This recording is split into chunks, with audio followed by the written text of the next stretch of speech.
प्यारे दोस्तों, दिल थाम के बैठ जाइए, क्योंकि आज की ये वीडियो कोई कहानी नहीं बल्कि एक ऐसी दास्तान है जिसे सुनने के बाद आंखों में आंसू, दिल गमजदा और बदन में कपकपी तारी हो जाती है। आज की इस वीडियो में हम आपको करबला की पूरी कहानी शुरू से लेकर आखिर तक मुकम्मल तरीके से समझाएंगे।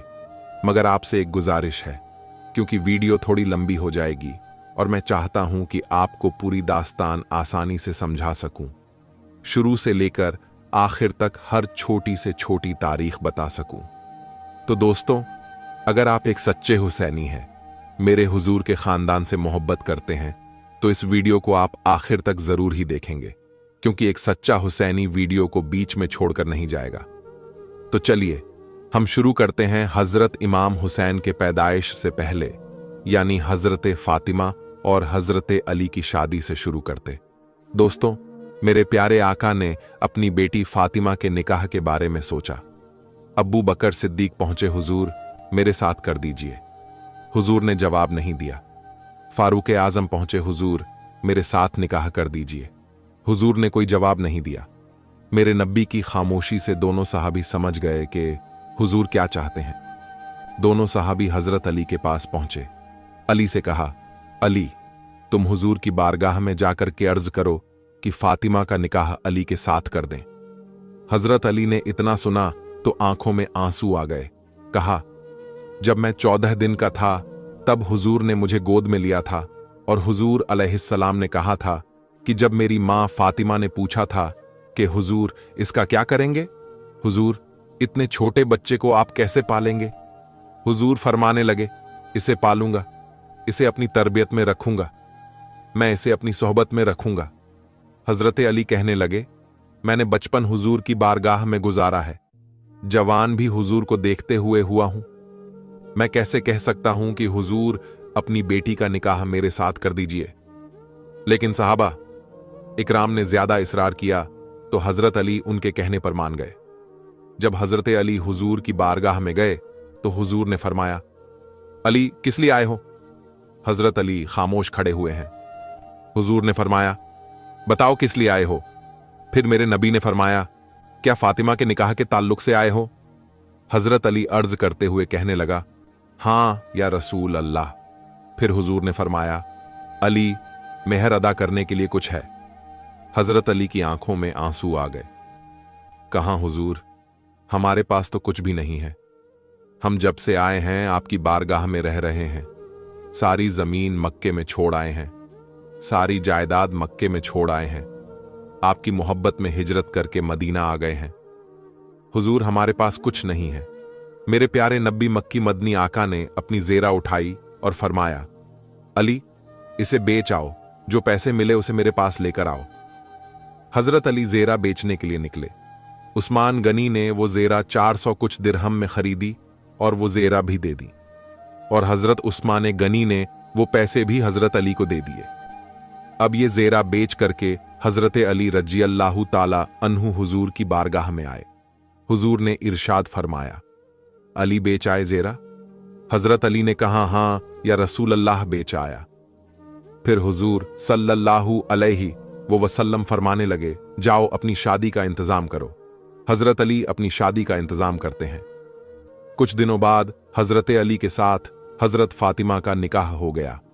हुजूर अलैहिस्सलाम ने फरमाया, बेटी फातिमा, तुम्हारा निकाह मैंने सबसे बेहतर के साथ किया है। हजरत फातिमा जहरा जब अपने बाप के घर से रुखसत हुई तो मेरे नबी ने इरशाद फरमाया, बेटी फातिमा, आज तुम हमारे घर से जा रही हो।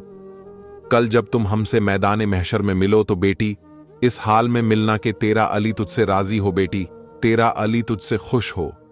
हजरत फातिमा जहरा ने कहा, मेरे बाबा या रसूल अल्लाह, मेरे अली कैसे राजी होंगे?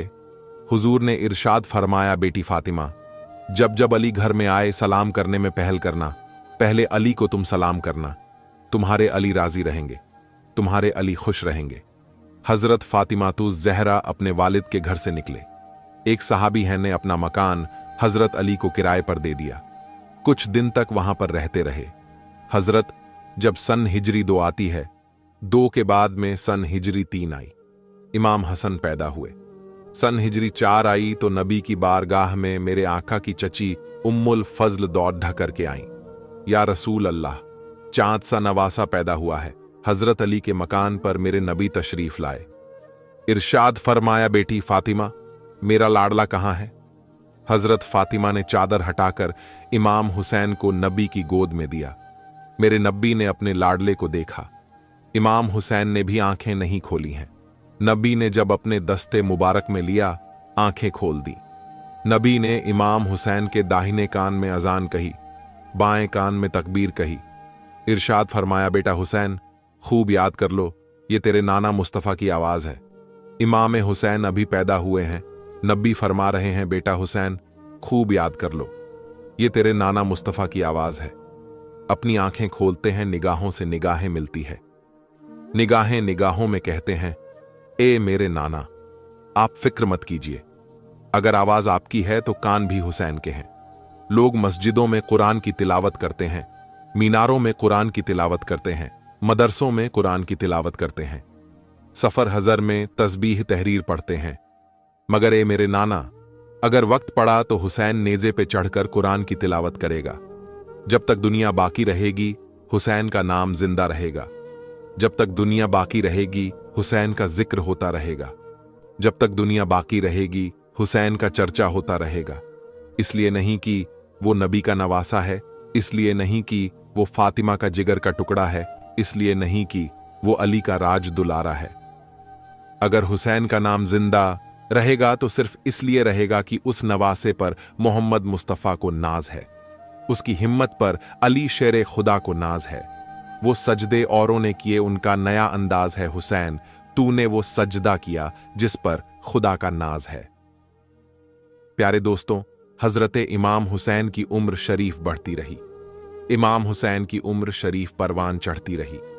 इमाम हुसैन की उम्र शरीफ जब 5 या 6 साल की होती है, मेरे आका हुजूर सल्लल्लाहु ताला अलैहि वसल्लम अपनी मस्जिद नबवी में अस्र की नमाज पढ़ा रहे हैं। हुसैन मदीना शरीफ की गलियों में टहल रहे थे। हुसैन मदीने की गलियों में घूम रहे थे। घूमते घूमते नाना की पुश्ते अनवर पे सवार हो गए। मेरे आका ने सजदे से सर को उठाना चाहा। जिब्रील आए, बोले, आका अल्लाह फरमाता है, जब तक हुसैन मर्जी से न उतर जाए, सजदे से सर को न उठाएं। मेरे आका ने वैसे तस्बीह जो पढ़ते थे, 3 मर्तबा पढ़ते थे, 7 मर्तबा पढ़ते थे, 11 मर्तबा पढ़ते थे, 21 मर्तबा पढ़ते थे, 22 मर्तबा पढ़ते थे। लेकिन आज मेरे आका ने 72 तस्बीह सजदे में पढ़ डाली। इमाम हुसैन अपनी मर्जी से उतरे और अपनी मां फातिमा के पास पहुंचे। हजरत फातिमा ने देखा, फरमाया, बेटा कहां से आ रहे हो? अर्ज किया, अम्मी मैं मस्जिद नबवी से आ रहा हूं। तुम्हारे अब्बा मेरे नाना इमाम उल अंबिया सजदे की हालत में थे। अम्मी जान, मैं उनकी पुश्त पर सवार हो गया। हजरत फातिमा ने कहा, बेटा तूने नमाज का ख्याल नहीं किया, बेटा तूने इमाम उल अंबिया होने का ख्याल नहीं किया। बेटा तू उनकी पुश्त पर सवार हो गया। अर्ज किया, हां अम्मी जान, मैं पीठ पर सवार हो गया। हजरत फातिमा से इमाम हुसैन कहते हैं, अम्मी मेरे नाना ने 72 तस्बीह पढ़ डाली।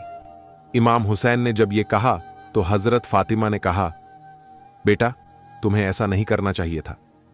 इमाम हुसैन कहते हैं, अम्मी बड़े राज की बात है। कहां बेटा, क्या राज की बात है?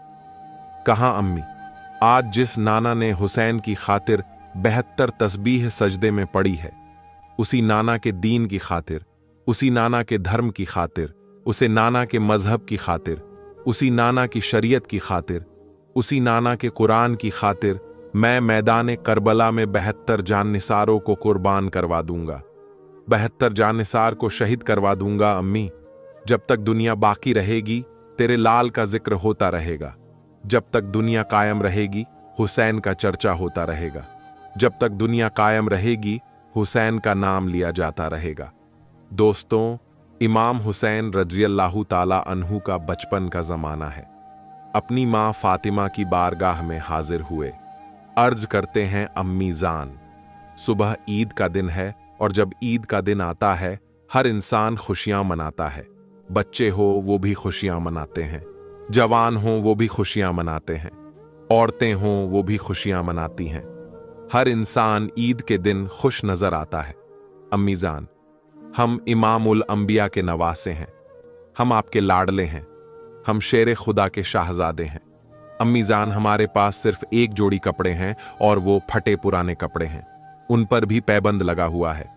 अम्मी, जब हम ये पुराने कपड़े पहन करके ईदगाह को जाएंगे तो अमीरों के बच्चे हमारा मजाक उड़ाएंगे, रईसों के बच्चे हमारी हंसी बनाएंगे, अमीरों के बच्चे हमारा तमाशा बनाएंगे। ये देखो, इमामुल अंबिया के नवासे आ रहे हैं। ये देखो, उसके लाडले आ रहे हैं जो तमाम वलियों का सरदार है। ये उसके लाडले आ रहे हैं जिसकी मां जन्नती औरतों की सरदार है। ये उसके नवासे आ रहे हैं जिनके नाना तमाम नबियों के सरदार हैं। अम्मी, हमारा दिल टूट जाएगा। अम्मी, हमें नए कपड़े चाहिए। हजरत फातिमा ने फरमाया, बेटा, सुबह तुम्हें नए कपड़े मिल जाएंगे। दोनों लाडले सो जाते हैं। इमाम ए हसन भी सो जाते हैं, इमाम हुसैन भी सो जाते हैं। और जब फजर की नमाज हुई, हजरत फातिमा ने रब की बारगाह में अर्ज की, मौला फातिमा ने जो भी दुआ तुझसे मांगी है मौला, तूने उसे पूरा फरमा दिया है। मौला फातिमा ने जो भी तुझसे तलब किया मौला, तूने उसे अता कर दिया है। हे मेरे परवरदिगार, आज फातिमा की लाज रख ले मौला, मेरे बच्चों के लिए नए कपड़े का इंतजाम फरमा दे। अपने हाथों को चेहरे पर फेरा ही था, बाहर से किसी ने आकर के दस्तक दे दी। मैं दरवाजा खोलिए। हजरत फातिमा ने फरमाया, कौन है? कहा, मैं अहले बैत का दर्जी हूं, मैं इमाम हसन और हुसैन के लिए कपड़े लेकर के आया हूं।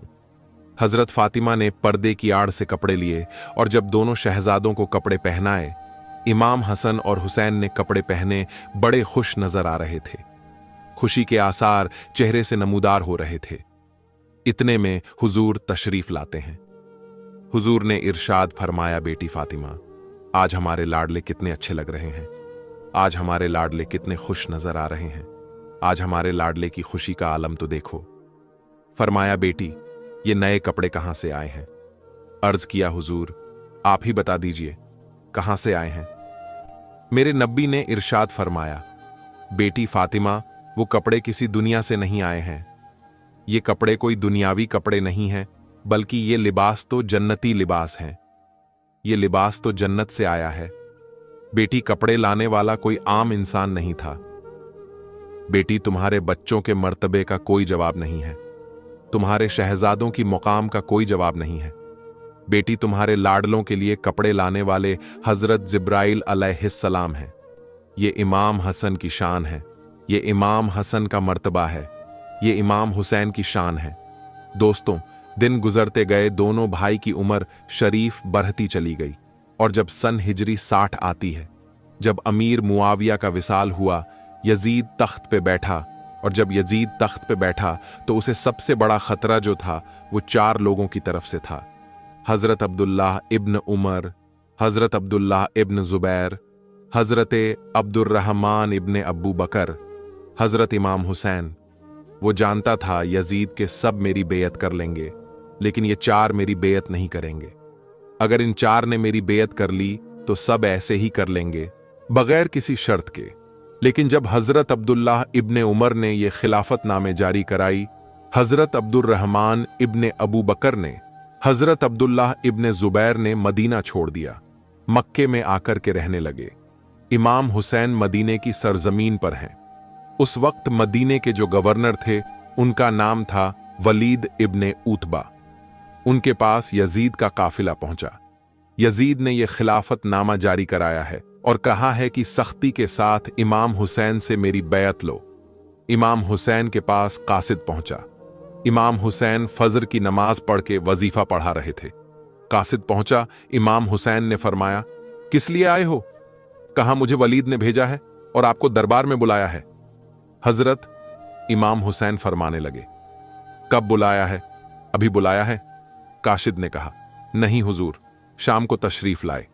इमाम हुसैन शाम को तशरीफ ले गए और जब दरबार में पहुंचे, इमाम हुसैन रजी अल्लाह ताला अन्हु ने देखा कि वालिद के बराबर में मरवान भी बैठा हुआ था। यह मरवान बड़ा कमीना आदमी था। इसके बारे में नबी ने फरमाया, यह मरवान गिरगिट का बच्चा गिरगिट है। दोस्तों, यही मरवान है जो फितने की जड़ था, यही मरवान है जो फसाद की जड़ था, इससे पहले जितने भी जंगे हुई मरवान का हाथ था। हजरत उस्मान गनी की शहादत में मरवान का हाथ था। ये मरवान बड़ा जालिम आदमी था।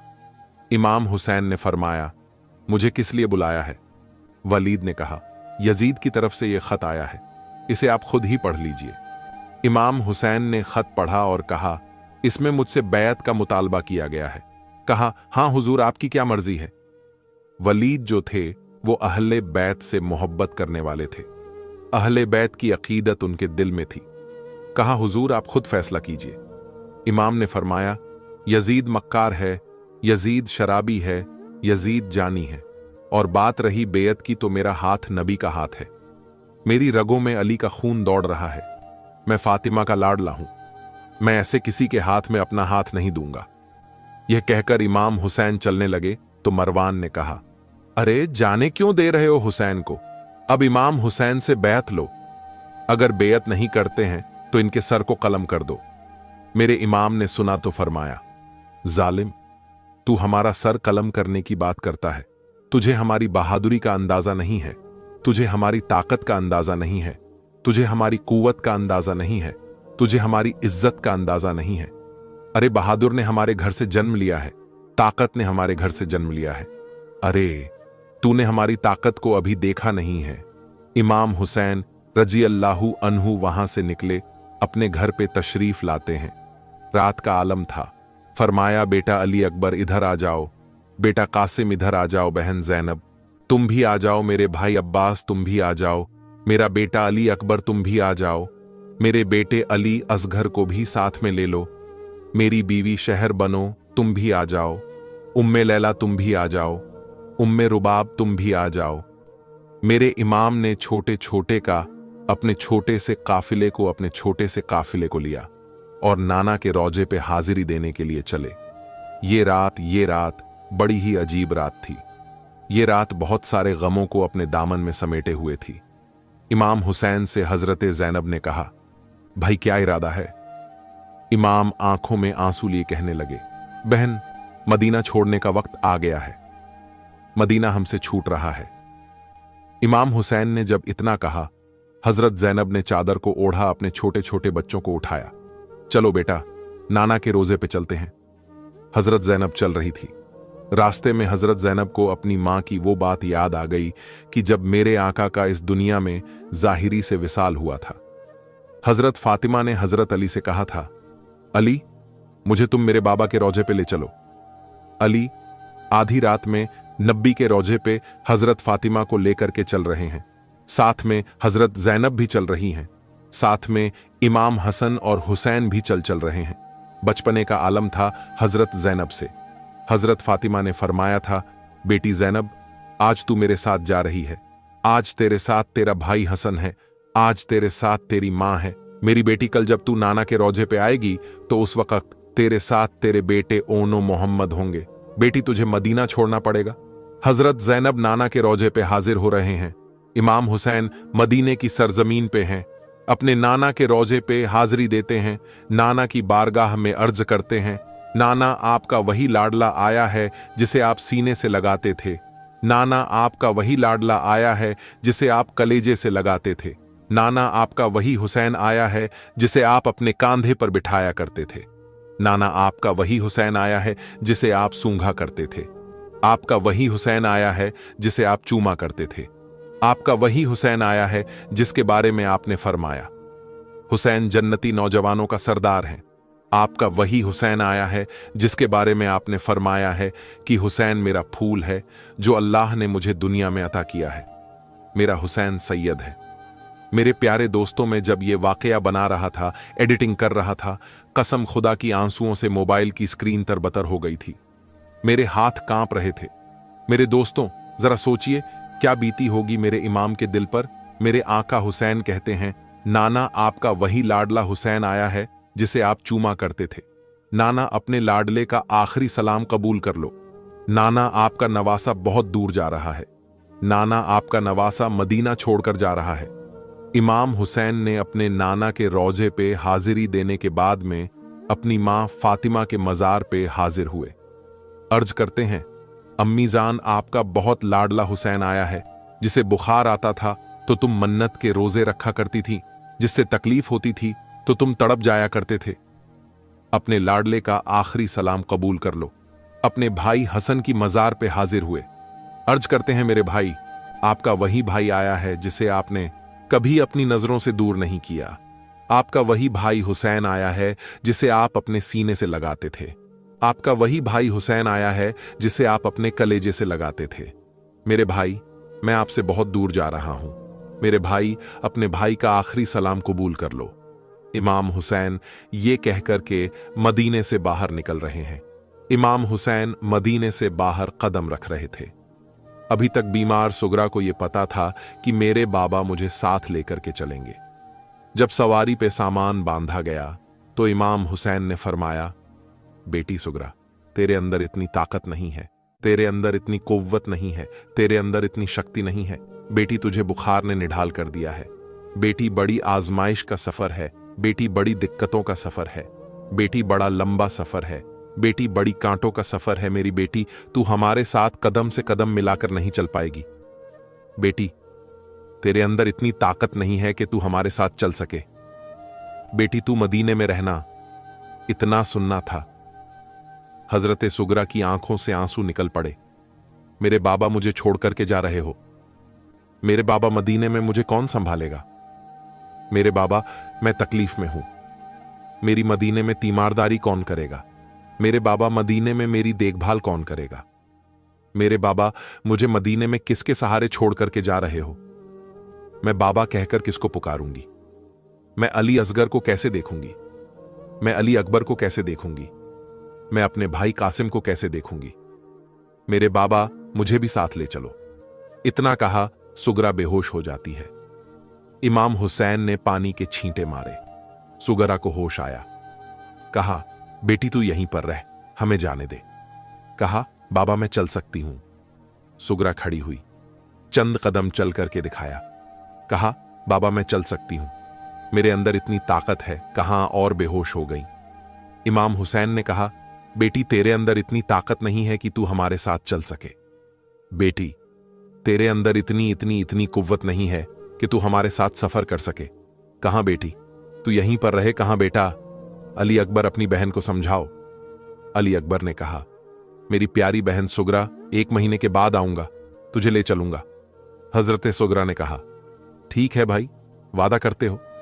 कहा, हां बहन, वादा करता हूं। हजरत अली अकबर ने जब यह कहा तो छोटे से काफिले को चलने का हुक्म दिया। अब यह छोटा सा काफिला जैसे ही मदीने के बाहर निकालने वाला था, हजरत सुगरा ने कहा, मेरे बाबा, एक बार मेरे भाई अली असगर को दिखा दो। एक बार मेरे भाई अली अकबर को दिखा दो। मैं अपने भाई को देखना चाहती हूं। मैं अपने भाई अली असगर की बलाएं लेना चाहती हूं। मैं अपने भाई अली अकबर के गले से लगा चाहती हूं। मेरे भाई का चेहरा मुझे दिखा दीजिए। हजरत सुगरा अपने भाइयों के चेहरे को देख रही हैं। उसे क्या पता था कि यह चेहरा आज के बाद देखने को नहीं मिलेगा। हजरत सुगरा की आंखों से आंसू निकल रहे हैं। मदीने की औरतें रो रही हैं। मदीने के बच्चे रो रहे हैं।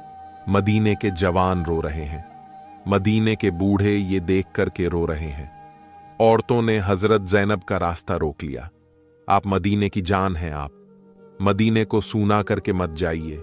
मदीने की सरजमीन को छोड़ करके मत जाइए। मदीने की सरजमीन पर जब आपको देखते हैं तो मुस्तफ़ा की याद ताज़ा हो जाती है। आप मदीने को मत छोड़िए। हजरत जैनब ने कहा, हमें मदीना छोड़ना पड़ेगा। इमाम हुसैन ने कहा, मदीने को छोड़कर मत जाइए। ओनो मोहम्मद से बच्चों ने कहा, मदीने को छोड़कर मत जाइए। मगर दोस्तों, इमाम हुसैन ने पक्का इरादा कर लिया था। इमाम हुसैन ने पुख्ता इरादा कर लिया था। हुसैन ने कहा, सवारी को आगे बढ़ाया जाए। जब सवारी चलने लगे तो हुसैन ने मुड़ मुड़कर मदीने की तरफ देख रहे थे। हुसैन मुड़ मुड़कर मदीने की सरजमीन की तरफ निगाह कर रहे थे। हजरत जैनब ने कहा, मेरे भाई क्या देख रहे हैं?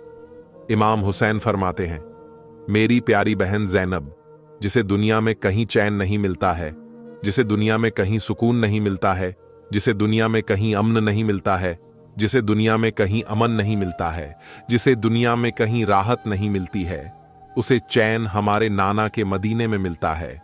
उसे राहत हमारे नाना की मदीना में मिलती है, उसे सुकून हमारे नाना के मदीने में मिलता है। आज वहीं मदीना हुसैन से छूट रहा है, वह मदीना जहां पर हुसैन पैदा हुए, मदीना जहां हुसैन ने बचपन गुजारा, वो मदीना जहां हुसैन जवान हुए, वो मदीना जहां हुसैन माजी बुढ़ापे की मंजिल को जब पहुंचने वाले थे तो हुसैन वही मदीना छोड़ करके आ रहे हैं। मदीना हुसैन से छूट रहा है जिसके बारे में आला हजरत ने कहा है, मदीने के खित्ते खुदा तुझको रखे गरीबों फकीरों के ठहराने वाले मदीना। मदीने के बारे में हुजूर ने फरमाया है, जिसको हो सके मदीने में मेरे तो वो मदीने ही में मरे, क्योंकि मदीने में मरेगा मैं उसकी शफात करूंगा। वो मदीना हुसैन से छूट रहा है। हुसैन मदीने को मुड़ मुड़ कर देख रहे हैं, आंखों से आंसू बरस रहे हैं। मक्के की सरजमीन पर हुसैन पहुंचे हैं। इधर कूफा वालों को पता चला कि इमाम हुसैन ने यजीद की बेयत नहीं की है। हुसैन यजीद की बेयत से खुश नहीं है, तो कूफा वालों ने खत लिखना शुरू कर दिए। एक खत भेजा, 2 खत भेजे, 3 खत भेजे, 4 खत भेजे, 10 खत भेजे, 20, 30, 40, 50, 100, 150 खत इमाम हुसैन के पास लगातार आते रहे। जब एक खत इमाम हुसैन के पास आए और ऐसी बातें खत में लिखी हुई थीं कि यजीद ने खत में लिखा था, हुसैन हमारा कोई अमीर नहीं है, हुसैन हमारा कोई रहनुमा नहीं है, हुसैन हमारा कोई रहबर नहीं है, हुसैन हमें कोई रास्ता दिखाने वाला नहीं है, हुसैन हम तुम्हारे वालिद अली के साथ थे, अब हम तुम्हारे हाथों पे बेयत करना चाहते हैं। हुसैन तुम कूफे आ जाओ, हम तुम्हारा साथ देंगे, हम तुम्हारे कदम से कदम मिलाकर चलेंगे, हम इस्लाम की तबलीग में आपका साथ देंगे। ऐसी बातें लिखी हुई थीं। इमाम हुसैन ने हजरत अब्दुल्लाह इब्ने उमर को बुलाया, अब्दुर्रहमान इब्ने अब्बू बकर को बुलाया, अब्दुल्लाह इब्ने जुबैर को बुलाया, कहा ऐसा ऐसा खत कूफा वालों की तरफ से आया है। इन तीनों ने कहा कूफा वालों में वफा नहीं है, कूफा वाले वफादार नहीं हैं, उनकी गद्दारी बहुत मशहूर है, तुम्हारे वालिद के साथ गद्दारी कर चुके हैं, वो तुम्हारा साथ क्या देंगे। इमाम हुसैन ने फरमाया 150 खत आए हैं, कोई ऐसे ही नहीं लिख देगा, कोई बात जरूर है जो मुझे बुलाया जा रहा है। इमाम हुसैन ने कहा इसकी तस्दीक के लिए मैं अपने भाई मुस्लिम इब्ने अकील को भेजता हूं। मुस्लिम इब्ने अकील और उनके दोनों बच्चे जब कूफा की सरजमीन पर पहुंचे तो कूफा वालों ने बड़ी मोहब्बत से उनका इस्तकबाल किया, बड़ी खातिर और मदामत की और बड़ी इज्जत और इनकिसारी से इमाम मुस्लिम के साथ पेश आए। पूरे कूफा वाले इमाम मुस्लिम के हाथों पर बैत हो जाते हैं।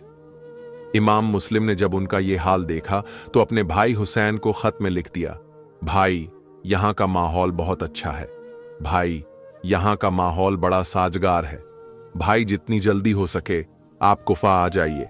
इधर यजीद की तरफ से इब्ने जियाद गवर्नर बन के कूफा आ गया।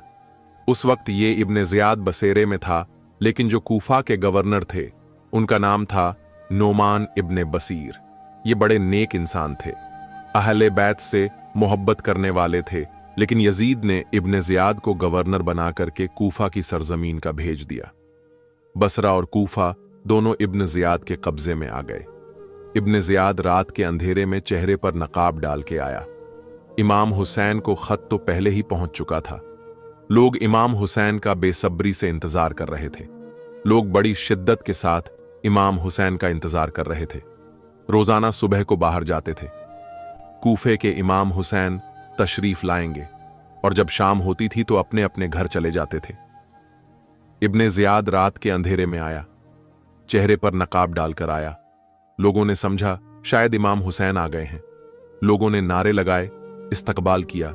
इब्ने जियाद सीधा दारुल हुकूमत के अंदर गया, लेकिन लोग समझ तो रहे थे कि इमाम हुसैन आते तो अपने चेहरे पर नकाब डालकर क्यों आते। ये नकाब डाल के कौन आया है? ये बड़ा मक्कार आदमी था। अब इस जालिम ने जैसे तख्त पर बैठा ऐलान कर दिया, पूरे कूफा वालों को बुलाओ। सब कूफे वाले हाजिर हुए। इस जालिम ने सबसे कहा, अगर किसी को अपने बच्चे यतीम करना है, अगर किसी को अपनी बीवी बेवा करना है, अगर किसी के कंधे पे सर भारी लग रहा हो तो वो हुसैन के भाई की बेयत करे, वरना बच्चे यतीम हो जाएंगे, बीवी बेवा हो जाएगी।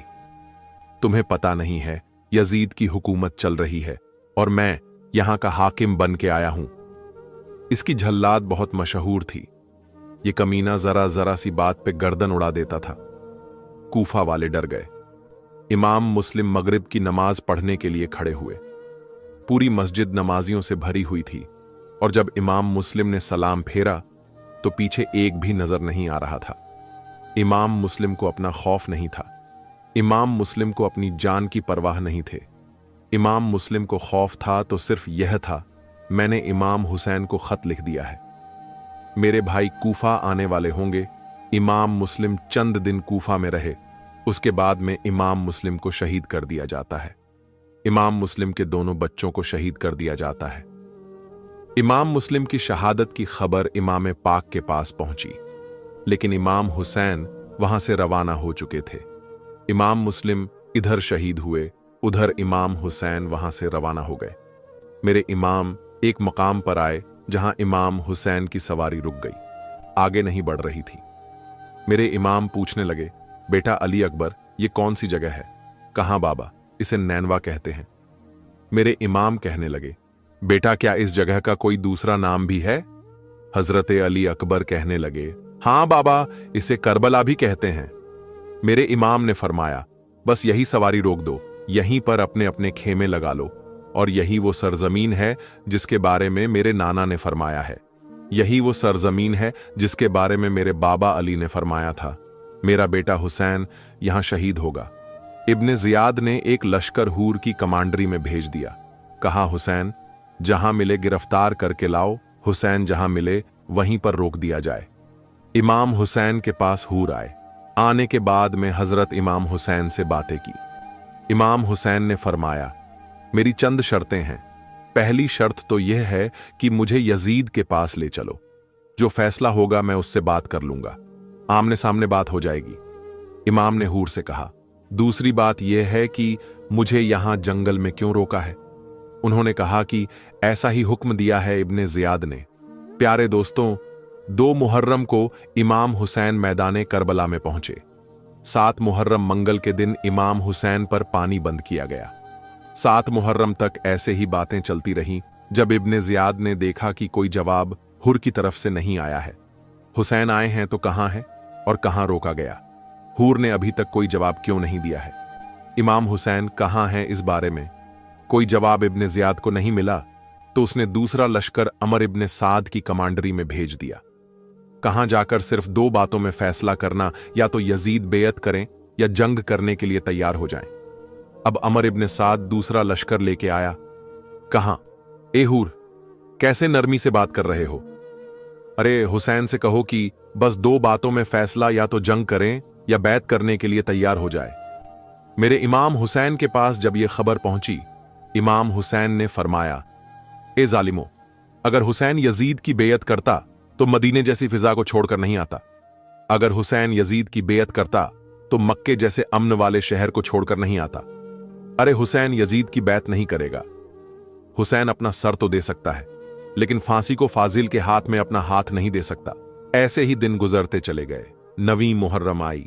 जब आशूरा की रात आई तो अमर इब्ने साद ने कहा, हुसैन जल्दी फैसला करके बताओ।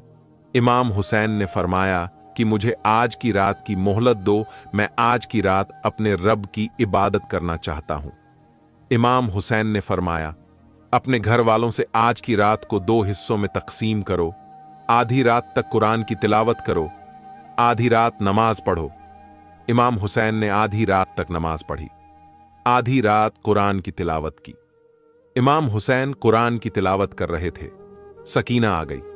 कहा, बाबा क्या पढ़ रहे हैं? फरमाया, बेटी मैं कुरान शरीफ पढ़ रहा हूं। कहा, बाबा मुझे भी पढ़ाइए। इमाम हुसैन ने कहा, पढ़ो बेटी। सकीना ने बड़े अच्छे अंदाज में पढ़ा। मेरे इमाम की आंखों से आंसू निकले।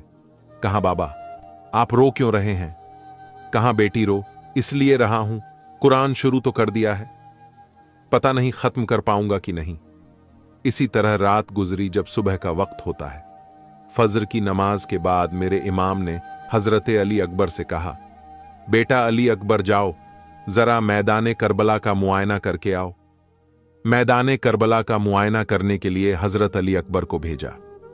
अली अकबर मैदान ए करबला को देखने के लिए जब गए तो देखा कि एक खातून अपने चेहरे पर नकाब डाले हुए हैं। मैदाने करबला से कंकरी उठा करके अपने दामन में रख रही हैं, कंकरी अपने दामन में समेट रहे हैं। हजरत अली अकबर ने देखा, वापस आ गए। कहा, बेटा क्या देख के आए हो? कहा, बाबा मैं देख के आया हूं, वहां मैंने मैदाने करबला में खातून को देखा है जो मैदाने करबला से कंकरी उठा करके अपने दामन में रख रही थी। कहा, बेटा वो कंकरी उठाने वाली कोई और औरत नहीं थी, बल्कि वो तुम्हारी दादी मेरी मां फातिमा थी। वो जानती थी कि मेरा बेटा हुसैन यहां गिरेगा। वो जानती थी कि मेरे बेटे हुसैन के जिस्म में कोई कंकर ना चुभ जाए, इसलिए वो कंकर उठाकर अपने दामन में रख रही थी। इमाम हुसैन रज़ियल्लाहु ताला अन्हु मैदाने करबला में हैं। यजीदियों से फरमाते हैं, ए जालिम यजीद, तुम रसूलुल्लाह का गुलशन उजाड़ने के चक्कर में हो, तुम फातिमा का आंचल फाड़ने के चक्कर में हो, तुम ज़ैनब की चादर तक को लूटने की कोशिश कर रहे हो। मेरे इमाम ने उन जालिमों से फरमाया, ए जालिम यजीद, ये बताओ मैंने कभी नाना का कलमा छोड़ा? यजीदियों ने कहा, नहीं। हुसैन फरमाते हैं, क्या मैंने कभी किसी को सताया? यजीदियों ने कहा, नहीं। हुसैन फरमाते हैं, क्या मैं कभी जिना शराब के करीब गया? यजीदियों ने कहा, नहीं। हुसैन फरमाते हैं, जब मैंने जुल्म नहीं किया, जब मैं शराब के करीब नहीं गया, जब मैंने किसी की अमानत में खयानत नहीं की, जब मैंने किसी पर सितम नहीं किया, जब मैंने किसी को सताया नहीं, तो तुमने मेरा पानी क्यों बंद किया है? तुमने मेरा खाना क्यों बंद किया है? तुमने मुझे बीच जंगल में क्यों रोका है? तो यजीदियों ने कहा, हुसैन आप यजीद की बेयत कर लीजिए, जिंदगी की खैरात दे दी जाएगी। यजीद की बेयत कर लीजिए, आपको पानी दे दिया जाएगा। हुसैन फरमाता है, जालिमों, हुसैन यजीद की बैत नहीं करेगा।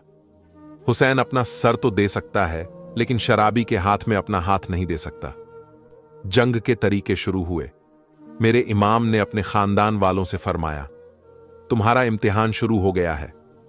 अली अकबर बोले, बाबा क्या हम हक पर नहीं हैं?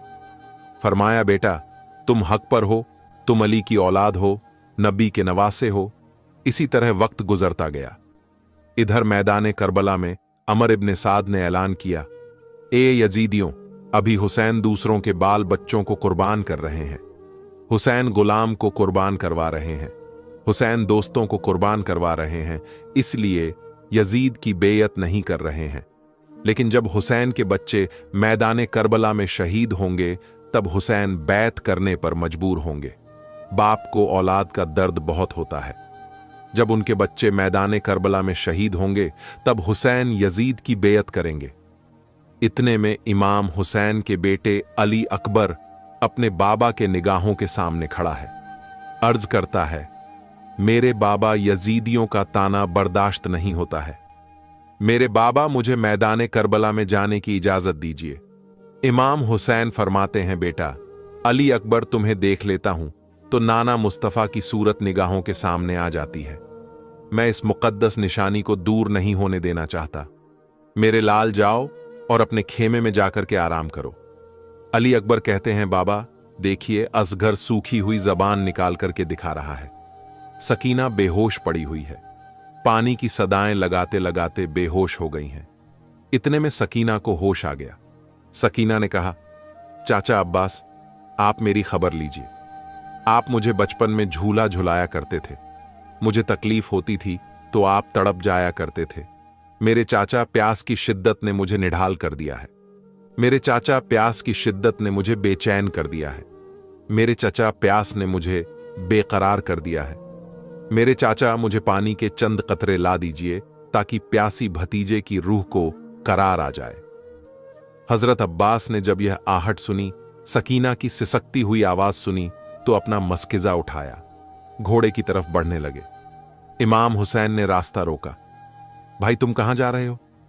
हजरत अब्बास कहने लगे, भाई मैदाने करबला में जा रहा हूं। इमाम हुसैन ने कहा, मेरे भाई तुम खूब जानते हो, मेरे लश्कर के सिपह सालार तुम ही हो। मेरे लश्कर की देखभाल करने वाले तुम ही हो। मेरे लश्कर की हिफाजत करने वाले तुम ही हो। मेरे खेमे में जो लोग हैं उनकी हिफाजत करने वाले तुम ही हो। मेरे भाई, तुम मेरे लश्कर के सिपहसालार हो। मेरे भाई, तुम मेरी कमर हो। मेरे भाई, तुम मैदान करबला में ना जाओ। हजरत अब्बास कहते हैं, मेरे भाई, मैं अली का लाडला हूं, मैं अली का शेर हूं। इन यजीदियों को अली की ताकत का अंदाजा नहीं है। इन यजीदियों को अली की बहादुरी का अंदाजा नहीं है। मैं अभी पानी लेकर के आता हूं। हजरत अब्बास घोड़ा दौड़ा करके नहरे फुरात पे पहुंचे, पानी मस्किजा में भरा, और जब अपने चुल्लू में पानी लिया, पानी पीने वाले थे, सकीना की सूरत निगाहों के सामने आ गई। पानी वहीं पर डाल दिया। अपनी सवारी को इशारा किया पानी पीने के लिए, घोड़े ने भी मना कर दिया। अल्लाह अल्लाह, जिसका आका प्यासा हो उसकी सवारी पानी कैसे पी सकती है। इमाम हुसैन रज्जी अल्लाहु ताला अन्हु के भाई ने मस्किजा से उठाया और अपने खेमे की तरफ दौड़ते हुए आ रहे हैं। शिमर ने ऐलान कर दिया, अगर एक कतरा भी हुसैन के खेमे में पानी पहुंच गया तो समझ लो यह यजीदियों में कोई जिंदा नहीं बचेगा।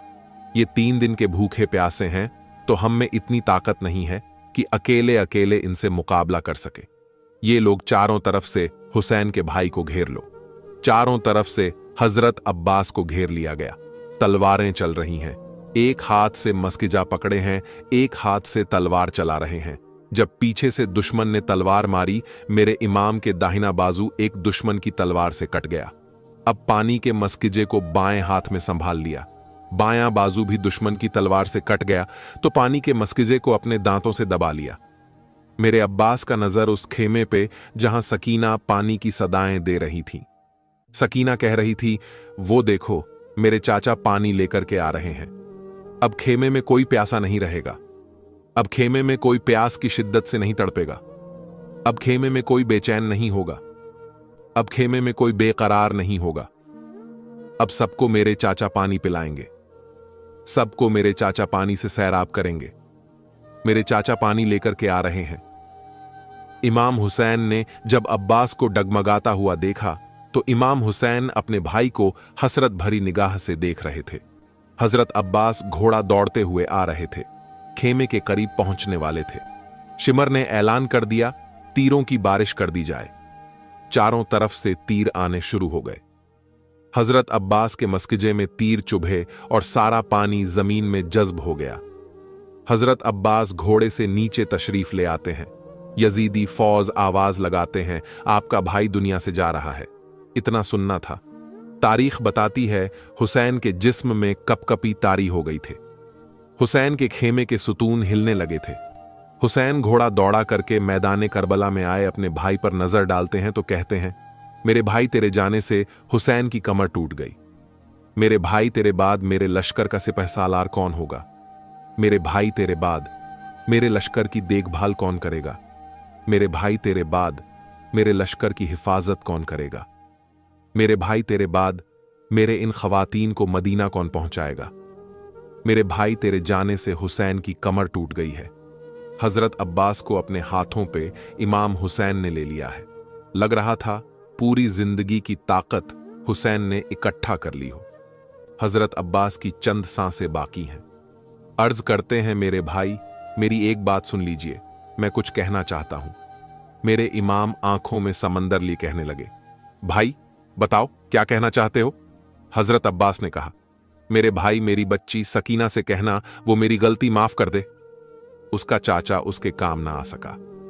हजरत इमाम हुसैन ने अपने भाई उठाकर खेमे में ले आया और सकीना से कहने लगी, बेटी तेरे चाचा आया है। जो हाथ लेके गया था वो हाथ छोड़ के आया है। मेरी बेटी सकीना, तेरे चाचा ने हाथ यजीद के हाथ में नहीं छोड़े हैं बल्कि शहादत के हाथ में छोड़े हैं। मेरी बेटी सकीना, देख तेरा चाचा आया है। हजरत सकीना की छोटी सी उम्र है। हजरत अब्बास के सिरहाने आकर के बैठी हैं। थोड़ी देर सर हिलाती हैं, थोड़ी देर गर्दन हिलाती है, उसके बाद आंखों में समंदर ली कहती हैं, चाचा आप इतना नाराज हो गए। चाचा आप इतना खफा हो गए। चाचा मुझसे गलती हुई थी जो मैंने आपको पानी लेने के लिए भेजा। इधर अली अकबर इमाम से कहने लगे, बाबा मुझे जाने की इजाजत क्यों नहीं मिल रही है। इमाम हुसैन ने फरमाया, बेटा मेरा तुझे इजाजत देने का हक मुझे नहीं है। तेरी फूफी जैनब ने तुझे पाला है। जा अपनी फूफी जैनब से इजाजत ले। हजरत जैनब के पास हजरत अली अकबर आए। हजरत जैनब ने कहा, अली अकबर, मुझे अपने भाई से बात कर लेने दो। हजरत जैनब इमाम हुसैन के पास आई। हजरत इमाम हुसैन को देख रही हैं। हजरत इमाम हुसैन के चेहरे को ताक रहे हैं। इमाम हुसैन ने कहा, बहन, आज क्या देख रही हो? कहा, भाई, एक बात बताओ, एक चीज मांग रही हूं, वादा करो, दे सकते हो कि नहीं दे सकते हो? हुसैन ने फरमाया, हां बहन, दे सकता हूं। मांग, क्या मांगना चाहती है? चल बहन, तूने आज सवाल किया है तो मांग। लेकिन मेरी बहन, काश तूने मदीने में मांगा होता, काश तूने मक्के में मांगा होता तो हुसैन जिंदगी की खैरात तेरे कदमों पर लुटा देता। लेकिन मांग मेरी बहन, तूने पहली बार मुझसे सवाल किया है, तेरा भाई देगा। हजरत जैनब ने कहा, मेरे भाई, मैं तुझसे दौलत नहीं मांगूंगी। मेरे भाई, मैं तुझसे शरबत नहीं मांगूंगी। मेरे भाई, मैं तुझे जमीन जायदाद का सवाल नहीं करूंगी। मेरे भाई, बस मेरे बच्चों को मैदाने करबला में जाने की इजाजत दे दो, मैं ये मांगना चाहती हूं। इमाम हुसैन ने कहा, मेरी बहन, तूने ये क्या मांग लिया? मैं किस मुंह से अपने छोटे छोटे भांजों को मैदाने करबला में भेज दूं? इमाम हुसैन ने कहा, मेरी बहन, तू कुछ और मांग ले, हुसैन से कुछ और सवाल कर ले। कहा, नहीं मेरे भाई, तुमने वादा किया है कि मैं दूंगा। तुझे कहा मेरे भाई, मैं तो तुमसे सिर्फ इतना मांगती हूं कि मेरे बच्चों को मैदाने करबला में भेज दो। हुसैन ने छोटे छोटे भांजों को सीने से लगाया, फरमाया, जाओ मेरे भांजे जाकर के दिखा दो, इन यजीदियों के अली की ताकत का अंदाजा क्या है। मेरे इमाम के दोनों भांजे छोटी छोटी तलवारें लेकर के मैदाने करबला में आए। अमर इब्ने साद ने कहा, अरे हुसैन बच्चों को भेज रहे हो, हुसैन कोई जवान नहीं बचा है। उन दोनों बच्चों ने कहा, ए जालिमों, मेरे मामू को ताना मत दो, अभी हुसैन के भांजे जिंदा हैं। हुसैन के भांजे के बचपने को मत देखो, हुसैन के भांजे की कमसिनी के मत देखो। ए जालिम यजीदियों, तुम काटते काटते थक जाओगे, मगर अली की अल इस्लाम की अजमत पर काटते काटते भी नहीं थकेंगे। जंग चलती रही। अब इमाम हुसैन के भांजे भी शहीद हो गए। जब सभी शहीद हो गए तो मेरे इमाम खेमे में आते हैं तो देखते हैं कि 6 माह का दूध पिता अली असगर प्यास से तड़प रहा है, अपनी नाजुक सी जुबान को होंठों पर फेर रहा है। हजरत जैनब कहने लगी, भाई, यजीदों का दुश्मनी हमसे है, क्या पता इस 6 माह के बच्चे पर तरस खाके कोई एक कतरा पानी दे दे। मेरे इमाम ने दिल में पत्थर रखकर अली असगर को गोद में लेते हैं। इमाम हुसैन अलैहिस्सलाम अली असगर का सर चूमते हैं और फरमाते हैं, मेरी बहन जैनब, मैं असगर को पानी पिला के आता हूं।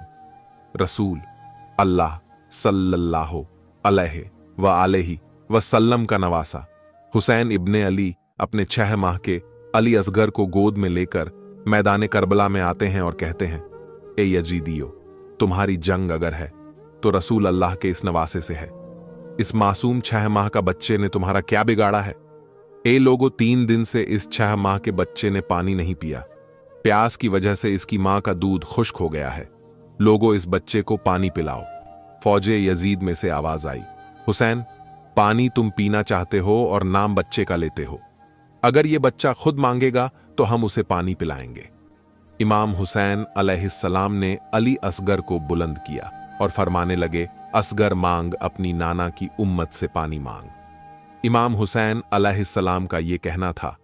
अली असगर के लब हिले और अली असगर फरमाने लगे, लोगों, मैं तुम्हारे रसूल के गुलशन का छोटा सा फूल हूं, मेरी रगों में तुम्हारे रसूल का खून बहता है। लोगों, मैं 3 दिन से प्यासा हूं, मुझे पानी पिलाओ। तारीख ने लिखा, अली असगर की सदा से फौजें यजीद हिलने लगी, कोहराम बरपा हो गया। उमर बिन साद और शिमर ने आवाज लगाई, हरमला तीर चला। हरमला के पास जो तीर जानवरों के शिकार के लिए था। तारीख ने लिखा, अली असगर का निशाना लिया और तीर चला दिया। उस तीर की 3 नोकें थीं। एक नोक अली असगर की कमर में लगी, दूसरी नोक उसके बाजू में लगी और तीसरी नोक अली असगर के कान में लगी। तीर इतना वजनी था कि अली असगर को चीर कर इमाम हुसैन के बाजू पे जा लगा। तारीख ने लिखा, अली असगर के जिस्म से खून इमाम हुसैन के हाथों पर गिरा। इमाम हुसैन अली असगर को हाथों में लिए अपने नाना की उम्मत को देख रहे हैं। चाहा कि अली असगर के खून को जमीन के हवाले करें। जमीन चीख उठे, मौला, अगर इस नाहक खून को हम पे गिराते हैं रोजे महशर तक, मैं अनाज नहीं उगाऊंगी। इमाम हुसैन ने चाहा कि इसको आसमान के हवाले करें। आसमान कहने लगा, रसूल अल्लाह के नवासे अगर इस खून को हमारी तरफ फेंका, हम रोजे महशर तक बारिश नहीं बरसाएंगे। इमाम हुसैन ने खूने अली असगर अपने चेहरे पर मला और उन जालिमों की तरफ देखकर कहने लगे, लोगों, रोजे महशर महफूज अली असगर अपने चेहरे पे लेकर आऊंगा और अल्लाह के सामने सवाल करूंगा कि मेरे असगर का क्या जुर्म था। फिर अली असगर की लाश को बाजुओं में छुपाए जैसे ही खेमे में आए, बीबी शहरबानू और जैनब ने रोकर पूछा, ए मौला, मेरे बच्चे ने पानी पिया। इमाम हुसैन अलैहिस्सलाम ने अली असगर को अपनी बाहों से हटाया। बीबी रुबाब चीख के कहने लगी, या मौला, जिसने मेरे इस मासूम बच्चे को मारा, क्या उसकी कोई औलाद न थी? इमाम हुसैन अलैहिस्सलाम ने फरमाया, सब्र करो, अल्लाह की मर्जी यह है कि हम हर जुल्म सह के इस्लाम के लिए सब्र करें, क्योंकि हमारे ही खून से अल्लाह का दीन बचना है और अली असगर की कब्र बनाते हैं। इमाम हुसैन और बीबी रुबाब खेमे के पीछे एक जगह पर जुल्फकार से खड्डा खोदते हैं और अली असगर को करबला की गर्म जमीन में दफन कर देते हैं। बस इसी तरह खून का दरिया बहता गया। आधा दिन ढल गया। अब मेरे हुसैन अपने खेमे में तशरीफ लाए। एक पुराना संदूक खोला, नाना मुस्तफ़ा का अमामा निकाला, सर पर बांधा। इमाम हुसैन ने अपने बाबा अली के तलवार जुल्फिकार हाथ में ली। हजरत जैनब ने एक पुरानी गठरी खोली और उसमें से एक चादर निकाली। कहा, बहन, ये क्या है?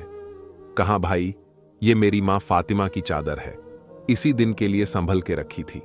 आज मैं आपके कमर में पट्टा बांधना चाहती हूं। मेरे इमाम दूल्हा बने हैं। इसके बाद इमाम ने खेमे वालों को इकट्ठा करके कहते हैं, ए मेरी प्यारी बहन जैनब, तूने मदीने से लेकर मक्के तक, तूने मक्के से लेकर करबला के रेगिस्तान तक अपने भाई का साथ दिया। हर मुकाम पे सब्र से काम लेती रही। तेरा भाई तुझसे कुछ वसीयत करना चाहता है, तेरा भाई तुझसे कुछ वसीयत लेना चाहता है।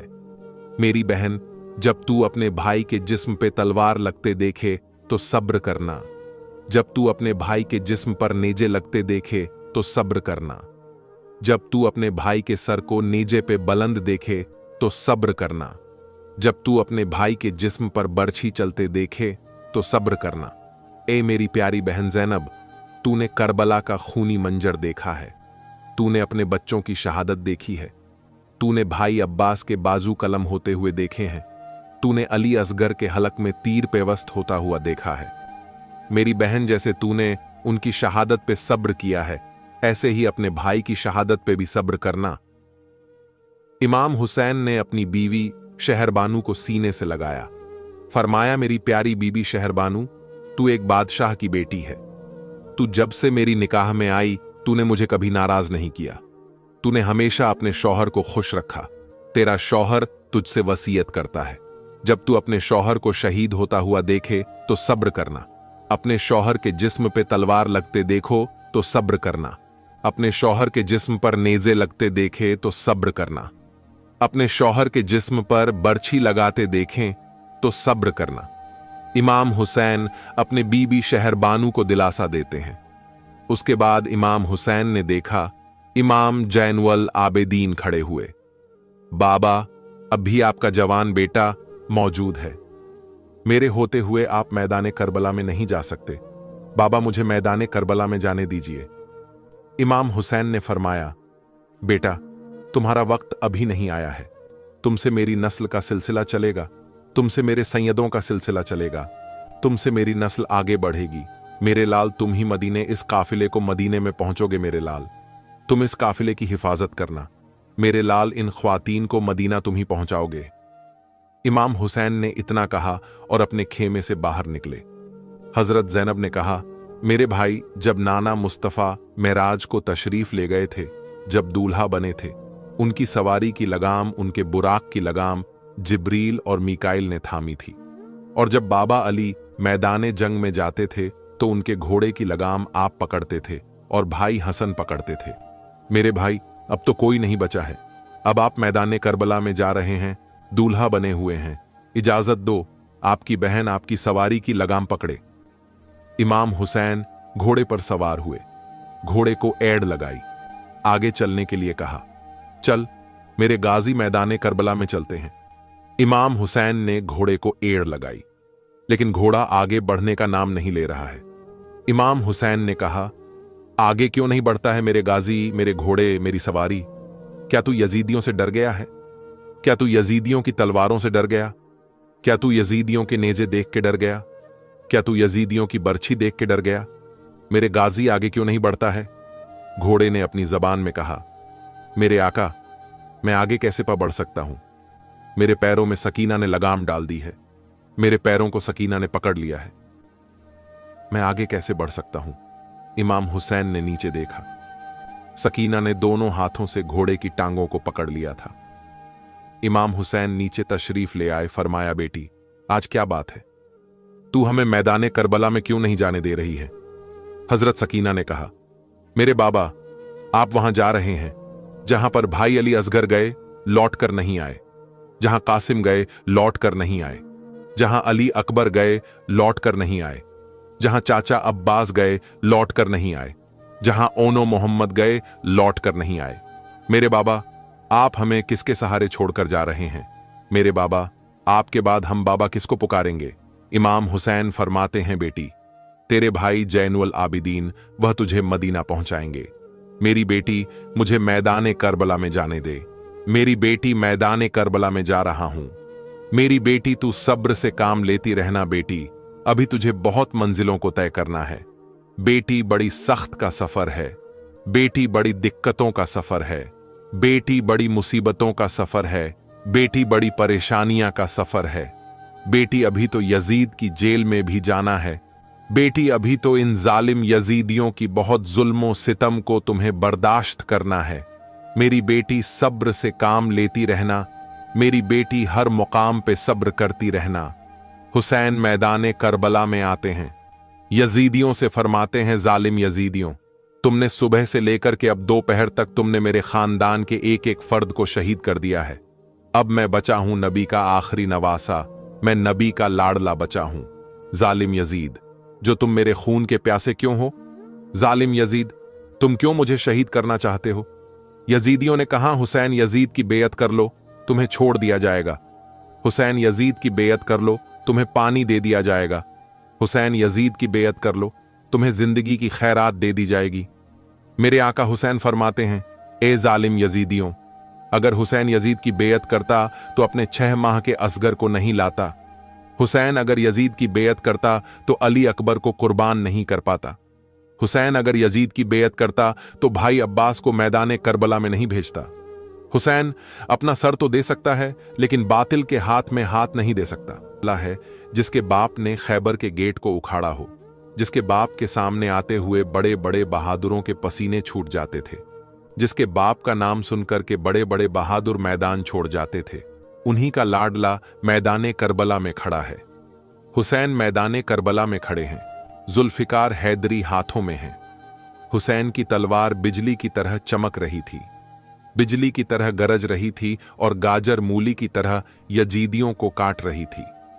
हुसैन ने यजीदियों पे हमला किया, मैं मना पे हमला किया, मैं मना साफ कर दिया, मैं सरा पे हमला किया, मैं सरा साफ कर दिया, लश्कर के कल्ब पे हमला किया, लश्कर के कल्ब का सफाया कर दिया। अमर इब्ने साथ घबरा गया, डरते हुए कहने लगा, अरे रोको, वो तलवार जो भूख से ना रुकी, वो तलवार जो प्यासी ना रुकी, वो तलवार जिसे ज़ैनब के आंसू रोक ना सके, वो तलवार जिसे सकीना ना रोक सकी, वो तलवार जिसे उम्मे लैला के आंसू ना रोक सके, वो तलवार जिसे शहर बानू के आंसू ना रोक सके, वो तलवार जिसे मौत का तसव्वुर ना रोक सका, वो तलवार जिसे भाई अब्बास के कटे हुए बाजू ना रोक सके, वो तलवार जिसे अली अकबर की शहादत ना रोक सकी, वो तलवार जिसे ओनो मोहम्मद का बचपना ना रोक सका, वो तलवार जिसे 6 माह के अली असगर की शहादत ना रोक सके, वो तलवार जिससे मौत का तसव्वुर ना रोक सका। हुसैन की वही तलवार चलते चलते रुक जाती है, मगर भूख की वजह से नहीं रुकी है, प्यास की वजह से नहीं रुकी है, ज़ैनब के आंसू देखकर नहीं रुकी है, शहरबानों की मोहब्बत की वजह से नहीं रुकी है, उम्मे लैला के आंसू देखकर नहीं रुकी है, सकीना की आर्जी की वजह से नहीं रुकी है, हुसैन की तलवार भाई अब्बास के कटे हुए बाजू देखकर नहीं रुकी है, अली अकबर की शहादत देखकर नहीं रुकी है, ओनो मोहम्मद की शहादत देखकर नहीं रुकी है, अली असगर की शहादत देखकर नहीं रुकी है, ज़ैनब की मोहब्बत की वजह से नहीं रुकी है, हुसैन की तलवार अहले बैत की मोहब्बत की वजह से नहीं रुकी है, अपने घर वालों की मोहब्बत की वजह से नहीं रुकी है, भूख की वजह से नहीं रुकी है। अगर हुसैन की तलवार रुकी है तो 2 रकत नमाज के लिए रुकी है। हुसैन जाते जाते हमको ये सबक दे रहे हैं। हुसैन का आखिरी पैगाम सुनते जाओ मुसलमानों। मेरे आका हुसैन मैदान करबला से अपने नाना की गुनाहगार उम्मत को ये पैगाम दे रहा है कि तुम एयर कंडीशन रूम में रह के नमाज नहीं पढ़ते, तुम अच्छे खासे हो के नमाज नहीं पढ़ते, तुम सेहतमंद हो के नमाज नहीं पढ़ते, तुम खाना खाते नमाज नहीं पढ़ते, तुम पानी पीते नमाज नहीं पढ़ते, तुम सही सालिम हो के नमाज नहीं पढ़ते। अरे तेरा हुसैन मैदान करबला में भूखा प्यासा नमाज को नहीं छोड़ता। मेरे आका हुसैन मैदान में जख्मों से चूर 22,000 यजीदियों को जहन्नम पहुंचा चुके थे। मेरे हुसैन नमाज के लिए घोड़े से नीचे उतरने वाले ही थे। मेरे इमाम के जिस्म मुबारक जख्मों से बदन चूर, तीरों से पूरा जिस्म मुबारक ढाका हुआ मेरे आका हुसैन सवारी से नीचे तशरीफ लाने वाले थे। मेरे इमाम के उस घोड़े पर कुर्बान हो जाए उसे भी पता है। मेरे आका चोट से जिस्म मुबारक छल्ली है, घोड़े ने फौरन अपने घुटनों को जमीन पे टेक देता है। मेरे आका हुसैन ने अपने सरे मुबारक को मैदान करबला की जमीन पे रखने वाले थे कि शिमर मरदूद आ गया, हुसैन के सीने पे सवार हो गया। मेरे आका हुसैन फरमाते, तू कौन है? उस जालिम ने कहा, मैं शिमर हूं, शिमर। मेरे आका हुसैन फरमाते हैं, अब तेरा क्या इरादा है? शिमर ने कहा कि तुम्हारा सर कलम करने का इरादा है। मेरे आका हुसैन फरमाते हैं, तुम मेरे सीने से उतर जाओ। जालिम, मुझे अपने रब के लिए 2 रकत नमाज पढ़ लेने दे, मुझे अपने रब के लिए सजदा कर लेने दे। मेरे आका हुसैन ने अपनी ताकत से अपने अपने आप को सजदे की हालत में जामे शहादत नौश फरमा लिया। अब बताओ, मैं यहां आपसे यह पूछना चाहता हूं, मेरे आका हुसैन ने खुद जामे शहादत नोश किया है। किसी के बाप में दम नहीं था कि वो हुसैन के सर को कोई भी तलवार हुसैन के सर को काट देती। किसी में ऐसी ताकत नहीं थी जो हुसैन के सर को कलम कर देता। अरे इब्राहिम अलैहिस्सलाम का बेटा इस्माइल अलैहिस्सलाम, जिनके हाथ पे छुरी रखी जाए तो वो छुरी कुंद हो जाती है, हल्क को नहीं काट पाती है। आज उस नबी का नवासा मैदान करबला पे है। उस नबी का शहजादा जो तमाम नबियों का सरदार है, जो तमाम रसूलों का सरदार है, जो तमाम पैगंबरों का सरदार है, वो नबी का नवासा चाहता तो किसी में हिम्मत नहीं। जो तलवार लेकर आगे बढ़ जाता वो शहजादा चाहता, किसी में हिम्मत नहीं जो हुसैन के सर को कलम कर देता। वो सजदे की हालत में मेरे आका हुसैन के सर को कलम कर दिया जाता है। जैसे ही मेरे आका हुसैन के सर मुबारक को तन से जुदा किया गया था, आसमान के सूरज ने मुंह छुपा लिया, चांद ने अपना मुंह छुपा लिया, सितारों ने चमकना बंद कर दिया। मैदान करबला में अंधेरी छा गई। रिवायतों में आता है कि खानाए काबा के पत्थर से इमाम हुसैन की शहादत के बाद खून का फव्वारा जारी हुआ था। बैतुल मुकद्दस की हर ईंट से इमाम हुसैन की शहादत पे खून जारी हुआ था। आसमान के किनारे सुर्ख हो गए थे। मेरे आका हुसैन को शहीद करने के बाद भी इन जालिम यजीदियों के जुल्म का बाजार नहीं थमा था। इन जालिम यजीदियों ने तमाम खेमों में आग लगा दी। बेरहम यजीदों ने तमाम खेमों में आग लगा दी। जब आग लगी, छोटे छोटे बच्चे खेमों में थे, औरतें खेमों के अंदर थीं। इमाम जैनुल आबेदीन खेमे के अंदर थे और इन जालिमों ने खेमे में आग लगा दी। उसके बाद में हजरत ज़ैनब को किसी ने देखा कि एक जवान को अपनी पीठ पर लाद करके खेमे के अंदर से बाहर ला करके रखती हैं। हजरत ज़ैनब ने इमाम जैनुल आबेदीन को जलते हुए खेमे से निकाला है। खेमों के अंदर आग लगा दी गई। इन जालिम यजीदियों ने बीवियों के सरों से चादरें छीन लीं, जिनके सर के बाल को आसमान के सूरज ने नहीं देखा था, जिनके सर के बाल को आसमान के चांद ने नहीं देखा था, जिनके सर के बाल को आसमान के सितारे ने नहीं देखा था, आज उनके मुकद्दस सरों से अपने चादर छीन ली गई है। अल्लाहू अकबर, कैसा क़यामत खेज मंजर होगा। हजरत सकीना कानों में बालियां पहने हुए थे। एक जालिम यजीद ने वो बालियां ऐसे छीनी कि आपके कानों से खून जाहिर हो जाता है। लेकिन ये सब सब्र कर रहे हैं, सब्र से काम ले रहे हैं।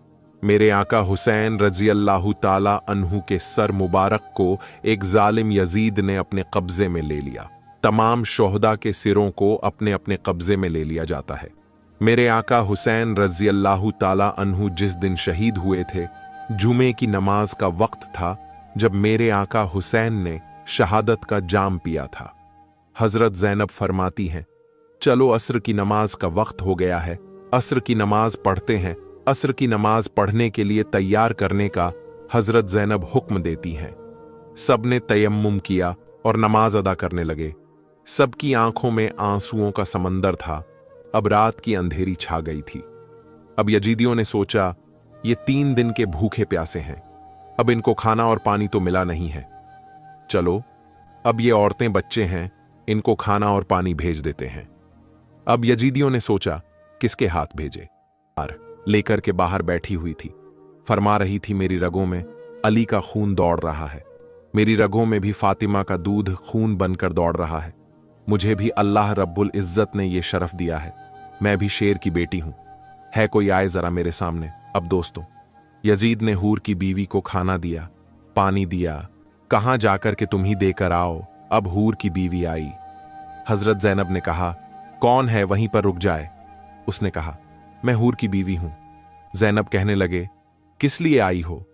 हूर की बीवी ने कहा, खाना और पानी लेकर के आई हूं। तब हजरत ज़ैनब ने फरमाया, जब पानी की जरूरत अली असगर को थी तब तुम कहां थी? जब पानी की जरूरत सकीना को थी तब तुम कहां थी? अब तो पानी की जरूरत यहां किसी को नहीं है, अब तो खाने की जरूरत यहां किसी को नहीं है। हूर की बीवी ने कहा कि मैं तुमसे अपने शौहर की शहादत का बदला मांगती हूं। मेरे शौहर ने जो इमाम हुसैन की मोहब्बत में जामे शहादत नोश किया है, मुझे उसका बदला दीजिए।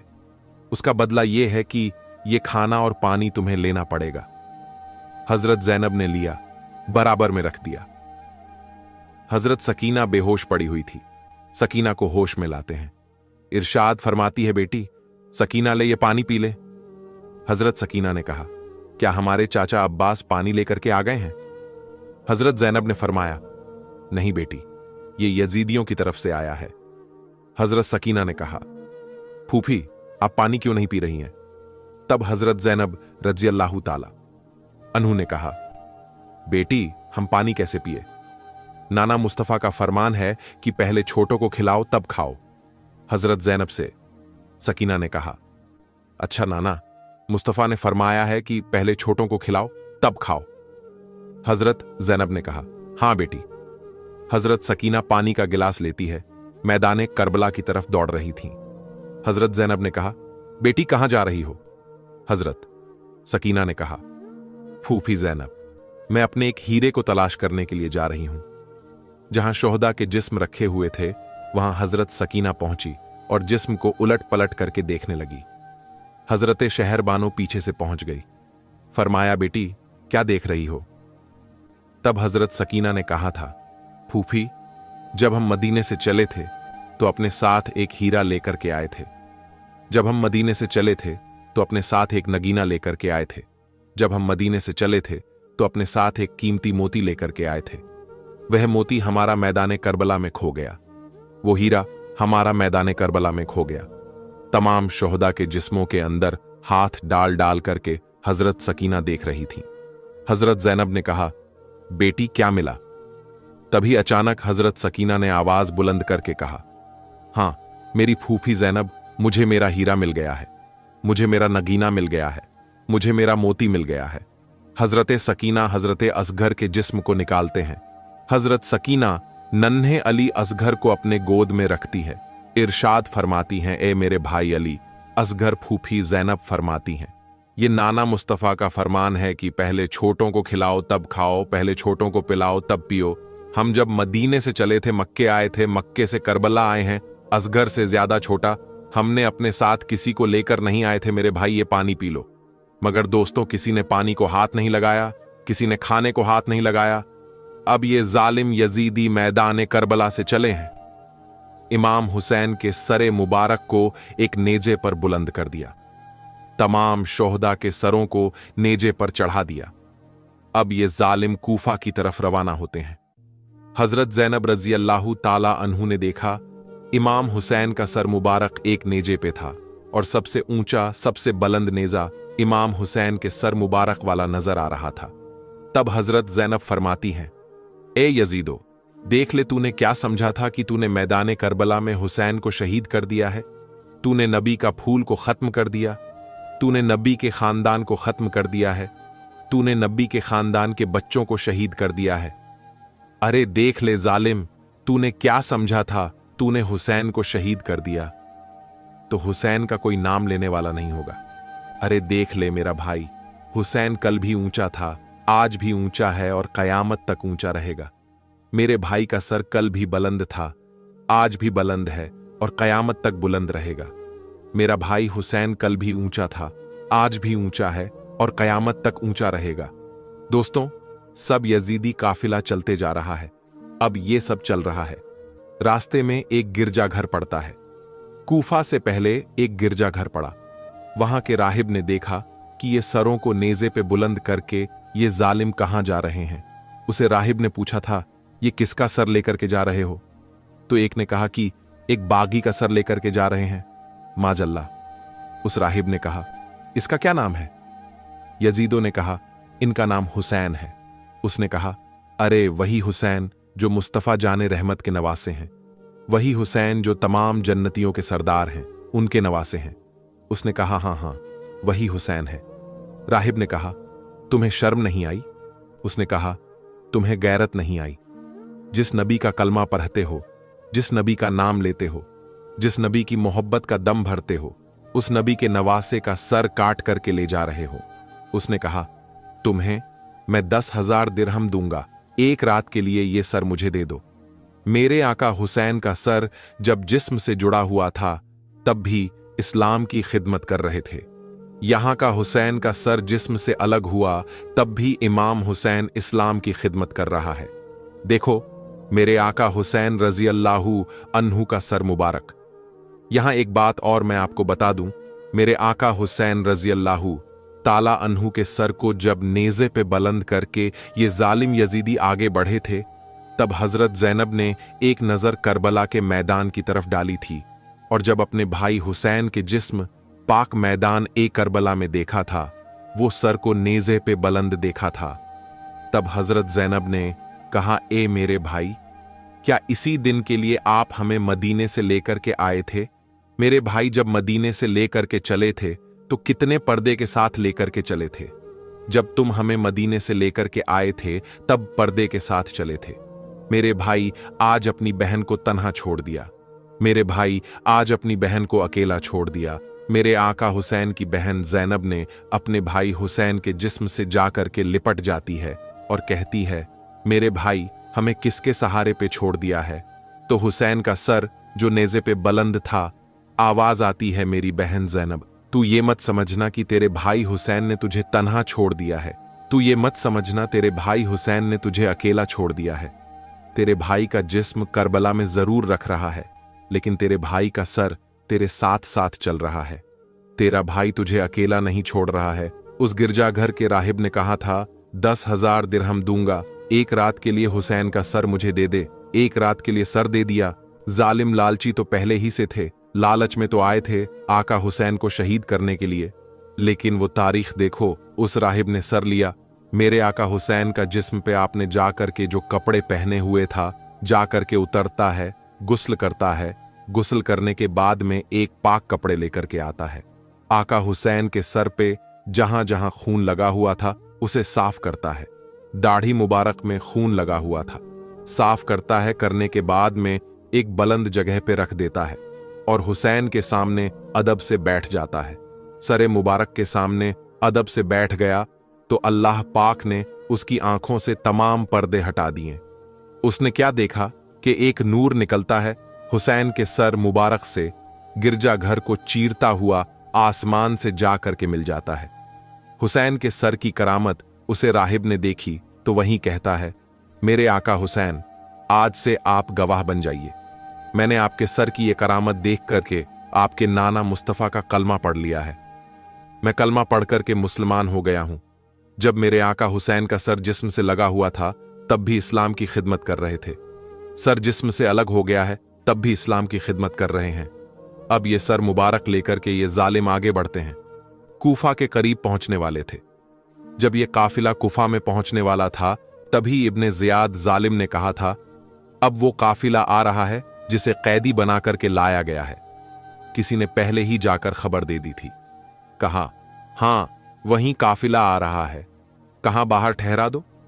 वहीं कूफा के बाहर ठहरने का हुक्म दे दिया गया। दोस्तों, अब यह काफिला रात में ठहर गया। इब्ने जियाद ने पूरे कुनबे को दुल्हन की तरह सजाने का हुक्म दे दिया, सजावट कराने का हुक्म दे दिया, और इसने ढोल वाले लोगों को तैयार किया और कहा कि दोनों साइड से खड़े हो जाएं। ये इस साइड से खड़ा किया, दूसरा उस साइड से खड़ा किया, कहा कि अब लेकर के आओ। ये काफिला में हजरत ज़ैनब रज़ी अल्लाहु ताला अन्हु हैं, हजरत सकीना हैं, बीबी शहरबानू हैं। सब ने अपने अपने चेहरे छुपाने के लिए अपने सर के बालों को आगे कर लिया था। अपने सर के बालों से अपने चेहरों को छुपाया था, जिनके बारे में यह आता है कि सर के बाल को आसमान के चांद सूरज ने नहीं देखा था। आज उनके सरों से मुकद्दस चादरों को छीन लिया गया है।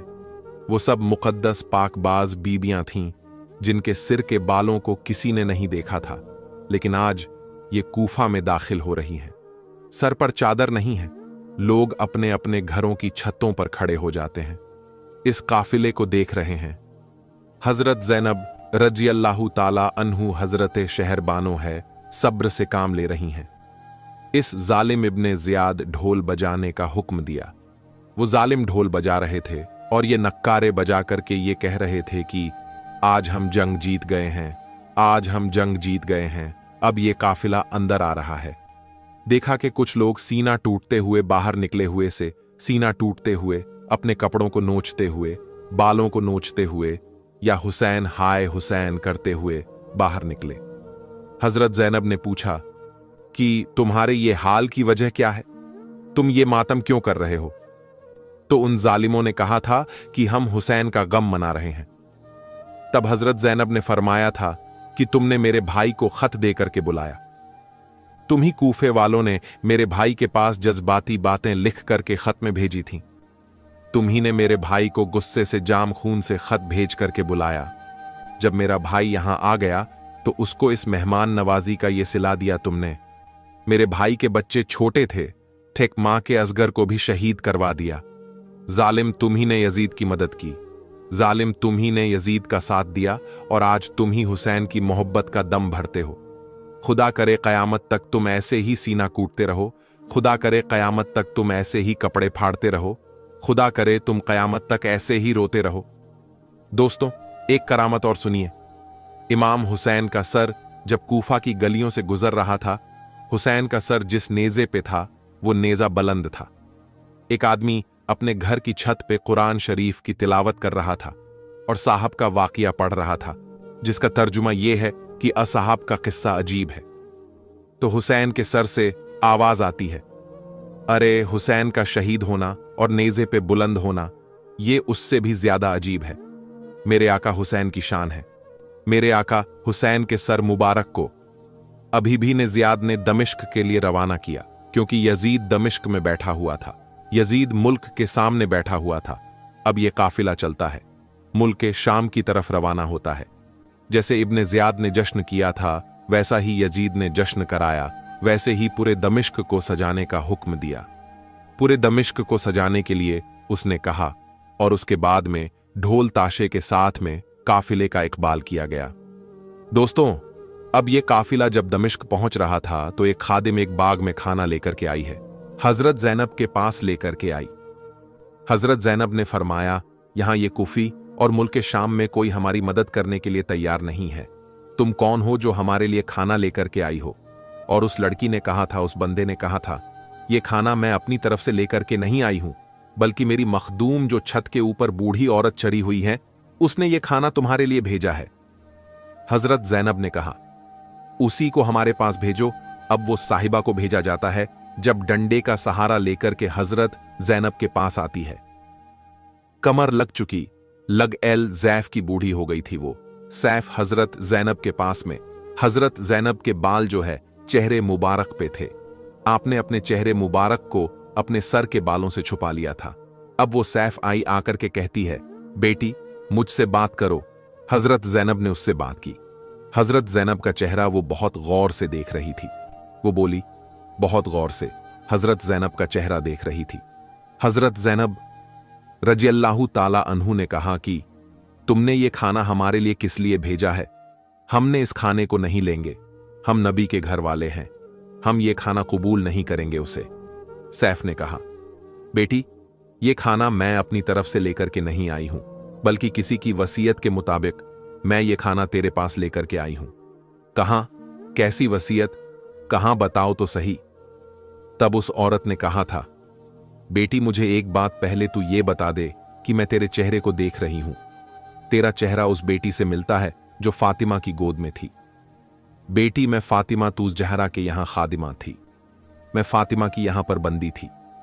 हसन और हुसैन जब बीमार पड़े थे तो हजरत अली ने 3 दिन के रोजे रखे थे, फातिमा ने 3 दिन के रोजे रखे थे।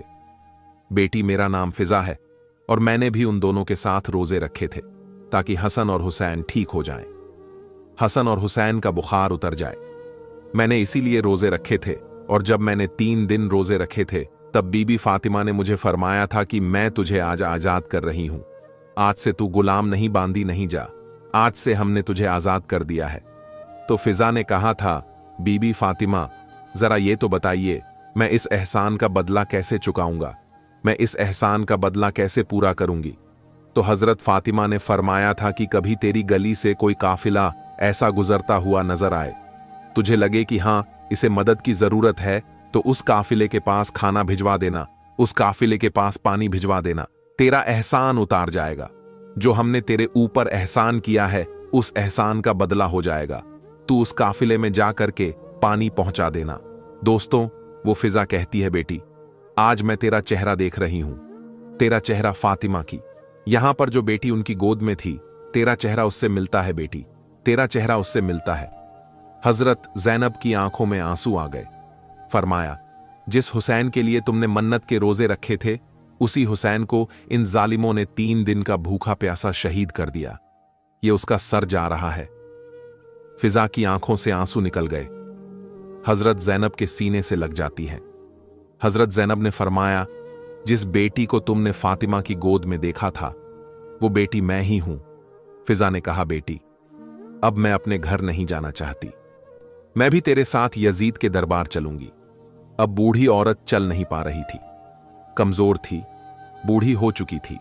डंडे का सहारा लेकर के यजीद के दरबार में पहुंची थी। यजीद के दरबार में जाकर के यजीद जालिम ने जब इमाम जैनुल आबेदीन के कत्ल का हुक्म दिया था, तब हजरत जैनब ने ऐसी मौला अली शेर खुदा के अंदाज में खुतबा दिया। इरशाद फरमाया, यजीद अगर मेरे बेटे जैनुल आबिदीन की तरफ कोई तलवार पड़ी तो समझ ले कयामत आने से पहले कयामत बर्पा कर दी जाएगी। हजरत ने कहा, जालिम यजीद, तूने नबी के नवासे को शहीद करवाया है, तूने पाकबाज पाक खातून को तूने आज कैदी बना करके अपने दरबार में बुलाया है। जिनके कदम घरों में पड़ जाए तो आदमी किस्मत की मेराज समझता है, जिनकी दुआओं के जिनके हाथ दुआ के लिए उठ जाएं तो वो आदमी की किस्मत संवर जाती है। आज तूने उन्हीं को कैदी बना करके अपने दरबार में बुलाया है। जालिम यजीद ने कहा, कौन है जो इस बुढ़िया का सर कलम कर दे? यजीद के दरबार में जो उसके नौकर रहते थे वो हफ्सा के रहने वाले थे। फिर भी हफ्सा की रहने वाली थी। तलवारें निकल आईं उन हफ्सा के रहने वालों की। वो यजीद, ये हमारे यहां की बेटी है, ये हमारे यहां की शहजादी है फिजा, अगर इसकी तरफ तलवार पड़ी तो ये तलवार फिर तेरे खिलाफ निकलेगी। यजीद, तेरे महल की ईंट से ईंट बजा देंगे। यजीद ने फिजा के कत्ल का इरादा तर्क कर दिया। अब इमाम जैनुल आबेदीन को यजीद ने बुलाया। बुलाने के बाद में कहा कि आप अपनी शर्तें बताइए, मैं उसे मानने के लिए तैयार हूं। इमाम जैनुल आबेदीन फरमाते हैं, मेरी 3 शर्तें हैं। एक तो ये कि मेरे बाबा के कातिलों को मेरे हवाले कर दे। कहा दूसरी बताओ। कहाँ दूसरी ये कि आज जुम्मे का दिन है, खुतबा पढ़ने के लिए मुझे इजाजत दें। तीसरी ये कि मेरे काफिले को मदीना मुनव्वरा हिफाजत के साथ पहुंचा दी जाए। यजीद बोला कि मैं तुम्हारे बाबा के कातिलों को तुम्हारे हवाले नहीं कर सकता, क्योंकि कोई अपने ऊपर जुर्म लेने के लिए तैयार ही नहीं है। फिर उससे पूछा, वो कहता है मैंने नहीं किया। हमारे अपने साथ से पूछा, बोला मैंने नहीं किया। कुल्ली से पूछा, वो कहता है मैंने नहीं किया। सब इनकार कर रहे थे। यजीद ने कहा कि ऐसे तो पता लगाना मुश्किल है, क्योंकि मैं तो दमिश्क में बैठा हुआ था। यही लोग इन्हीं लोगों ने शहीद किया है। अब ये लोग बताने के लिए तैयार नहीं है। ये शर्त तुम्हारी पूरी नहीं हो सकती। दूसरी बताइए। आप फरमाते हैं कि मैं दमिश्क की जामा मस्जिद में खुतबा देना चाहता हूं। यजीद ने कहा, यह काम हो जाएगा। अब इमाम का शहजादा मिंबरे नूर पर खड्डा है, खुतबा देते हैं। इरशाद फरमाते हैं, पूरी नमाजियों से मस्जिद भरी हुई थी। आपने फरमाया, मदीने वाले मुस्तफ़ा मेरे नाना हैं। यजीद ने कहा, तुम्हारे नाना हैं। आपने फरमाया, उसकी नाना की नवासे को तूने मैदान करबला में 3 दिन का भूखा प्यासा शहीद करवाया है। यजीद, इसका जवाब तू कयामत के दिन क्या देगा?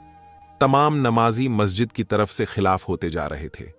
यजीद ने सोचा कि ये लोग तो मेरे खिलाफ हो जाएंगे। यजीद मुअज्जन से कहता है, खुतबे की अजान पर मुअज्जन अजान पड़ी। जब पढ़ता है, असदो अन्ना मोहम्मद रसूलुल्लाह, तो इमाम जैनुल आबेदीन फरमाते, तुझे इसी नाम का वास्ता देता हूं। अब काफिला मदीने के लिए रवाना हुआ है। 40 दिन के बाद रिवायत में आता है, काफिला मैदान करबला के करीब से गुजर रहा था। जब मैदान करबला के करीब से यह काफिला पहुंचा, देखा तो तमाम शोहदा के जिस्मों से ताजा खून टपक रहा था। ऐसा लग रहा था 40 दिन के बाद भी कि जैसे इनके सर को अभी कलम किया गया है, इनके जिस्म को अभी शहीद किया गया है। खून टपक रहा था। इमाम जैनुल आबेदीन ने तमाम शोहदा के सरों को तमाम शोहदा के जिस्मों के साथ में दफन किया। मैदान करबला में एक ये रिवायत मिलती है। दूसरी रिवायत यह है कि कूफा के बराबर में एक गांव था। वहां के लोग आए और उन्होंने उन जिस्मों को वहां पर दफन किया। हुसैन के सर के बारे में यह आया है। रिवायतों में मुख्तलिफ रिवायतें हैं। एक रिवायत में यह है कि इमाम हुसैन के सर को इमाम हुसैन के जिस्म पाक के साथ करबला में दफन किया गया। एक रिवायत में है आपके सर को काहिरा में एक जगह है, वहां दफन किया गया। एक रिवायत है कि आपके सर को मदीना मुनव्वरा जन्नतुल बकी शरीफ में हजरत फातिमा के पहलू में दफन किया गया। यह 3 रिवायत मिलती है। अब यह काफिला मदीने आ रहा है। अल्लाहू अकबर, किस शान से आए थे, किस शान से आए हैं। मदीने से जब चले थे तो किस शान से चले थे, आज मदीने में दाखिल हो रहे हैं। इमाम हुसैन के एक सौतेले भाई थे जिनका नाम था मोहम्मद बिन अल्फिया। ये मदीना मुनव्वरा में रह गए थे। इमाम हुसैन की एक बेटी मदीना मुनव्वरा में रह गए थे, जो हजरत सुगरा के शौहर थे। दोस्तों, मैं तारीख बताता हुआ चल रहा हूं।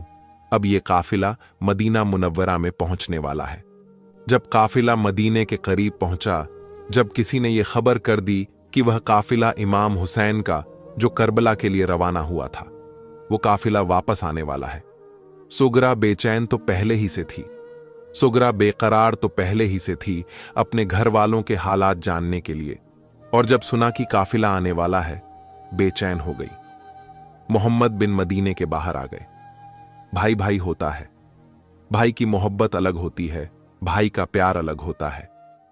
मदीने के बाहर देखा तो सिरहाने अहले बैत को इस हालत में देखकर कि मोहम्मद बिन हंसिया के जिस्म में जो खून था वो जोश मारने लगा। सीधा ये काफिला इमाम जैनुल आबेदीन साथ में है। नाना मुस्तफ़ा के रोजे पर पहुंचता है। नाना मुस्तफ़ा के मज़ारे पाक पे ये काफिला पहुंचा। वो इमाम जैनुल आबेदीन जिन्होंने अभी तक अपनी जबान से कोई शिकवा नहीं किया था, वो हजरत ज़ैनब जिन्होंने अपनी जबान से अब तक कोई शिकवा नहीं किया था, नाना मुस्तफ़ा के मज़ार से लिपट गए और रो रो कर कहने लगी, ए मेरे नाना, जिस नवासे को आप इतना प्यार किया करते थे, जिसे नवासे को आप अपने सीने से लगाया करते थे, जिस नवासे को आप अपने कलेजे से लगाया करते थे, उसी नवासे को आपके कलमा पढ़ने वालों ने मैदान करबला में 3 दिन का भूखा प्यासा शहीद कर दिया। रिवायत में आता है कि मेरे आका का मज़ार ए मुकद्दस थरथरा जाता है। अल्लाहू अकबर। अब ये हजरत सुगरा अपनी फूफी जैनब के चेहरे को देख रहे हैं, कभी अपनी मां शहरबानो के चेहरे को देख रही हैं। पूछ रही हैं, मेरे भाई अली असगर को कहां छोड़ करके आई हो? मेरे भाई अली अकबर को कहां छोड़ के आई हो? मेरे भाई कासिम को कहां छोड़ करके आई हो? पूरा काफिला काफिले के गले लग लग के हजरत सुगरा पूछ रही थी। वक्त गुजरता चला गया। यजीद के जुल्म का बाजार अभी थमा नहीं था। इस जालिम ने एक लश्कर ऐसा भेजा जिसने मदीने पे हमला कर, जिसने मक्के पे हमला किया। मदीने की पाकबाज पाक 3 हस्तियां जिनकी पारसाई की कसम याद की जाए, उनके साथ में जालिम ने 3 दिन तक अपने लश्करी को हलाल रखा। हजरत, इस जालिम ने खाने काबा पर हमला कराया, जिसमें खाना काबा का गिलाफ जलाया। वक्त गुजरता चला गया, घड़ी गुजरती चली गई। एक नौजवान उठा था जिसका नाम मुख्तार शफी था। उठने के बाद में उसने मदीना मुनव्वरा आया। हजरत अली के बेटे मोहम्मद बिन हसिया के पास आया। बोला, मैं हुसैन का बदला लेना चाहता हूं। मोहम्मद बिन हसिया बोले, मैं तेरे साथ हूं आए। इमाम जैनुल आबिदीन के पास में खिलाफत को लेकर के आपस में मामला हो गया था। मोहम्मद बिन हसिया कहते थे, मैं तुम्हारा चाचा हूं, मैं मुसल्ले पे खड़ा होऊंगा। इमाम जैनुल आबिदीन फरमाते कि मैं खड़ा होऊंगा। जब ये बात ज्यादा बढ़ गई तो हजरे असवद खाने काबा के पास में पहुंचे। दोनों कहा कि फैसला हजरे असवद करेगा। वो पत्थर जो जन्नत से आया था, कहा हजरे असवद जिसके लिए कह देगा कि मुसल्ले पे खदद्दा हो जाए, वही खदद्दा होगा। इमाम जैनुल आबिदीन ने फरमाया, ठीक है। काबे का तवाफ करके मोहम्मद बिन हंसिया ने कहा कि हजरे असवद बता, इमामत का हकदार कौन है?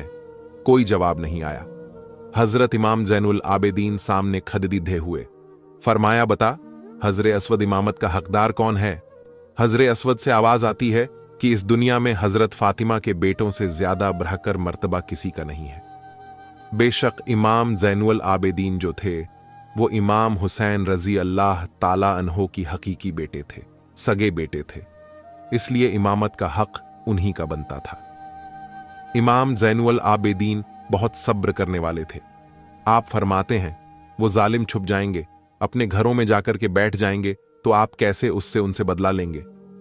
तब उस मुख्तार शख्स ने कहा था, हुजूर, अगर वो पहाड़ों में भी छुप जाएंगे तब भी निकल करके मारूंगा, अपने घरों में बैठ जाएंगे तब भी निकल करके मारूंगा। उस मुख्तार शख्स ने एक लश्कर तैयार किया और यजीद को मार चुका था। इमाम हुसैन से तकरीबन 22 साल उम्र में छोटा था। यजीद ये सन हिजरी 25 में पैदा हुआ। इमाम हुसैन सन हिजरी 4 में पैदा हुए थे। बहुत छोटा था उम्र में इमाम हुसैन से। अब यजीद तो मर चुका था, लेकिन याद रखो, मुसलमानों मुख्तार शख्स उठा था। उसने अमर इब्न साद को कत्ल कराया। उसने उर्मिला को बुलाया, उर्मिला को पकड़वाया। पकड़वाने के बाद अपने लश्करी से कहा कि जिसका निशाना सबसे ज्यादा तेज हो, तीर चलाने में वो मेरे सामने आए। एक आया, बोला मेरा निशाना बहुत अच्छा है। उसने कहा कि इसके तीर ऐसा मारना कि इसके हलक पर लग कर के पार निकल जाए। उसने ऐसा ही तीर मारा, उर्मिला के हलक से निकल करके पार निकल गया। दोस्तों, उस मुख्तार शख्स ने खूनी को पकड़ने के लिए अपने आदमी भेजे। ये जालिम घर के अंदर छुप करके बैठ गया। इसकी बीवी तो पहले ही से इससे नाराज थी, इसके खिलाफ थी, लेकिन जब मुख्तार के आदमी आए, घर के अंदर छुप के बैठ गया। बोला, बताना मत इसकी बीवी से। उन लोगों ने पूछा कि कहां है होली, तो उसकी बीवी ने मुंह से तो कह दिया मुझे नहीं पता, लेकिन इशारे से कह दिया कि घर के अंदर है, पकड़ के ले गए। जालिम को कत्ल कर अमर इब्न साद को कत्ल कर दिया। उसने पूछ पूछ करके जिन जिन ने इमाम हुसैन की शहादत में हिस्सा लिया था, उसने चुन चुन करके मदीना मुनव्वरा से इमाम जैनुल आबिदीन से इजाजत लेकर के उसने चुन चुन करके उन लोगों को कत्ल कर दिया था। इमाम हुसैन का लहू रंग लाया था, इमाम हुसैन का खून रंग लाया। इसने तो सोचा था यजीद ने क्या कोई हुसैन का नाम लेने वाला नहीं होगा। तारीख़े करबला से पहले तकरीबन 400 लोगों के नाम यजीद थे। तारीख़े करबला से पहले यजीद नाम बुरा नहीं माना, बहुत अच्छे थे। आप मुझे बता दो किसी का नाम यजीद रखा गया? बेशक किसी का नाम यजीद नहीं रखा गया। और मेरे आका हुसैन का नाम आज घर घर में है। कोई गुलाम हुसैन है, कोई मोहम्मद हुसैन है, कोई अली हुसैन है। हर जगह हुसैन के नाम लेने वाले हैं। आज हर जगह हुसैन का नाम है। दोस्तों, मुख्तार शख्स ने बदला तो लिया, लेकिन आखिर में यह जालिम भी खुदाई का दावा कर बैठा। इसने खुदाई का दावा कर दिया कि मैंने इतना बड़ा काम करा है। मैं कोई आम इंसान नहीं हूं, बल्कि मैं खुदा हूं। माजल्ला।